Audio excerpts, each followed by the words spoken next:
Okay, so we're going to do our fifth horizontal practice problem.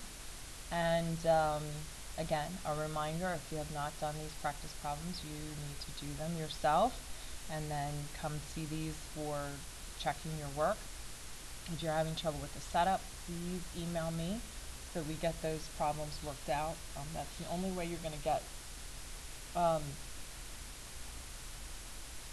proficient at reading these problems and making sure they make sense. Okay, so in the 1994 Winter Olympics let's start over. The 1994 Winter Olympics included aerials competition in skiing. In this event, skiers sped down a ramp that sloped sharply upward at the end. The sharp upward slope launches them into the air where they perform acrobatic maneuvers. In the women's competition, the end of a typical ramp is directed 63 degrees above the horizontal. With this launch angle, skier attains a height of 13 meters above the end of the ramp. It asks you to find the skier's launch speed. Okay, so V0. So this requires a teeny bit of background knowledge for you to understand. Some students had put the ramp at the bottom of the ground. It doesn't work that way. The skis are too big for that. Here's a picture.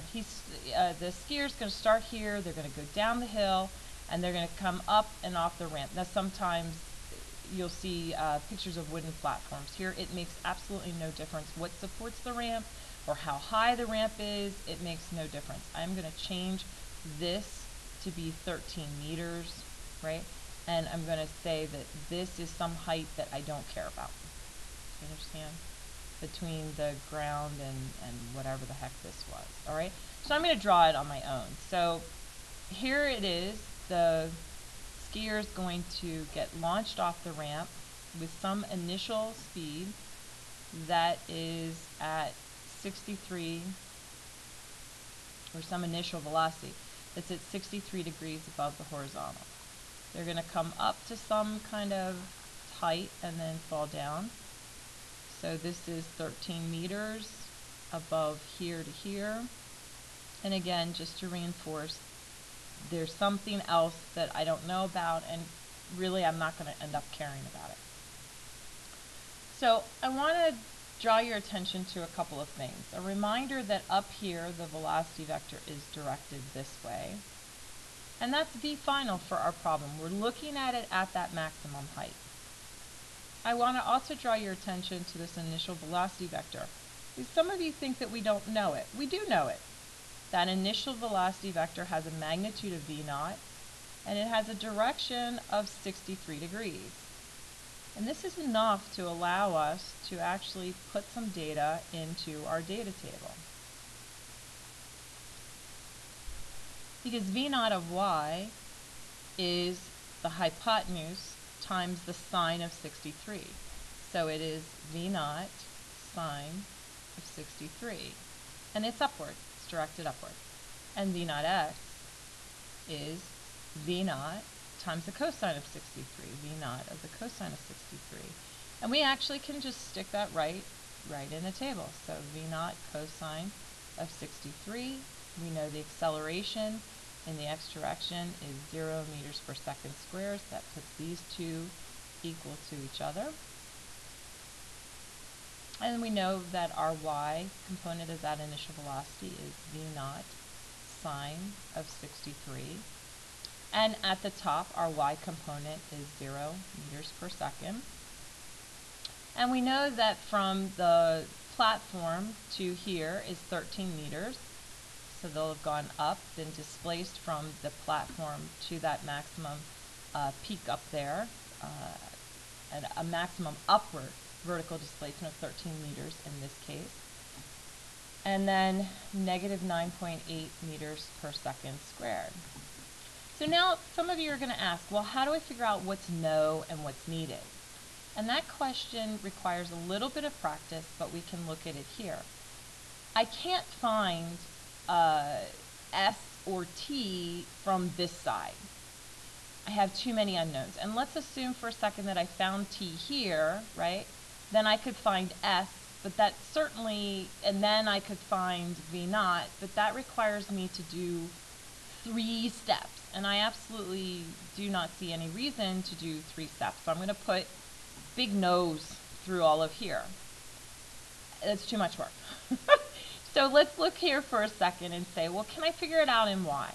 Well, if I use the no t formula, and let me just write this down. The no t formula in y says that Vy final squared is equal to V naught y squared plus 2a and my y displacement. Okay, well great. This is 0, right? And so that leaves me with just this. And you'll find that I'm just going to plow through for a minute, but you're going to find this is the only variable that's left. So if I take V naught y is equal to the square root of minus 2ay, I did some algebra, I just stuck that guy on the bottom on this other side, move that over and take the square root, move the 2ay to the left and take the square root. So I have V naught y, oops, let me just plug in here. So V naught y is V naught sine of 63, and that's equal to the square root of minus 2 times the acceleration in y is minus 9.8 times the y displacement is positive. And again, it's important to carry your signs because otherwise they won't fall out properly. All right, so let's get V naught by itself. So V naught is equal to the square root of minus 2. I'm just going to copy this down for a second so I end up with everything on the same side. You could have solved this in one step already and been done with it, but just so we're clear, right? And the square root is on the top. It doesn't go all the way down to the bottom. It's just on the top. So I'm going to plug this into my calculator. Just going to clean up the mess I just made. While you plug it into the calculator. All right, so V naught is equal to the square root of negative 2 times negative 9.8 times 13.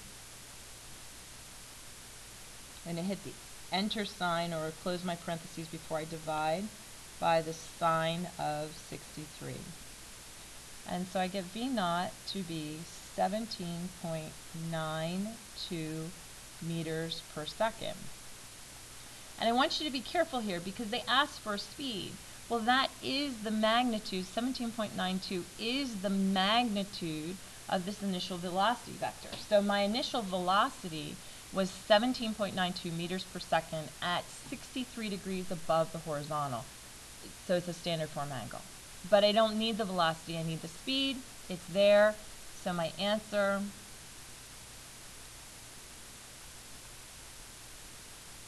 scalar that I'm looking for, 17.92 meters per second.